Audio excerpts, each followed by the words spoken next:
গাজলে উল্টো রথের প্রস্তুতি চলছে জোর কদমে। গাজলের নয়াপাড়া গুন্ডিচা মন্দির থেকে 19টি মন্দিরের বিগ্রহ জগন্নাথ, বলরাম, সুভদ্রা ফিরে যাবে নিজের বাড়িতে।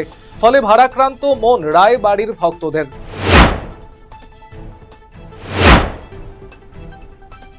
জল জীবন মিশনের পাইপলাইন প্রকল্পের বিপুল টাকার সামগ্রী চুরির কিনারা করল শিলিগুড়ির প্রধাননগর থানার পুলিশ। প্রায় 20 লক্ষ টাকার পাইপ চুরির অভিযোগের ভিত্তিতে তদন্তে নেমে 3 জনকে গ্রেপ্তার পুলিশের। চা পাতা তোলাকে কেন্দ্র করে দুপক্ষের বিবাদে উত্তেজনা উত্তর দিনাজপুর জেলার ইসলামপুরের রামগঞ্জ পুলিশ ফাঁড়ি এলাকায় থাকা চা বাগানের প্রায় 4.5 বিঘে জমিতে চা পাতা তোলাকে কেন্দ্র করে বিবাদ গ্রামবাসী এবং বাগান মালিকদের। এ নিয়ে রামগঞ্জ পুলিশ ফাঁড়িতে দুই পক্ষকে ডেকে আলোচনা হয়।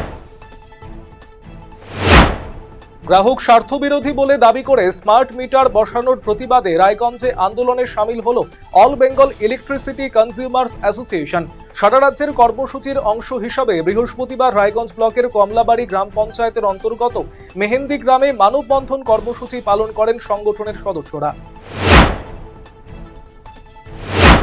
প্রযুক্তি শিক্ষার প্রতি বিদ্যালয়ের ছাত্রছাত্রীদের আগ্রহ বৃদ্ধি করতে এক অভিনব উদ্যোগ গ্রহণ করল বিজ্ঞান ভারতী উত্তরবঙ্গের উত্তর দিনাজপুর জেলা ইউনিট।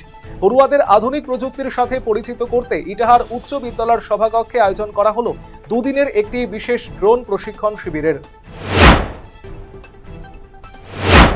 প্রধানমন্ত্রী formalisation of micro food processing enterprises প্রকল্পের অধীনে রায়গঞ্জে বৃহস্পতিবার একটি সচেতনতামূলক শিবিরের শুভ উদ্বোধন করা হয়েছে।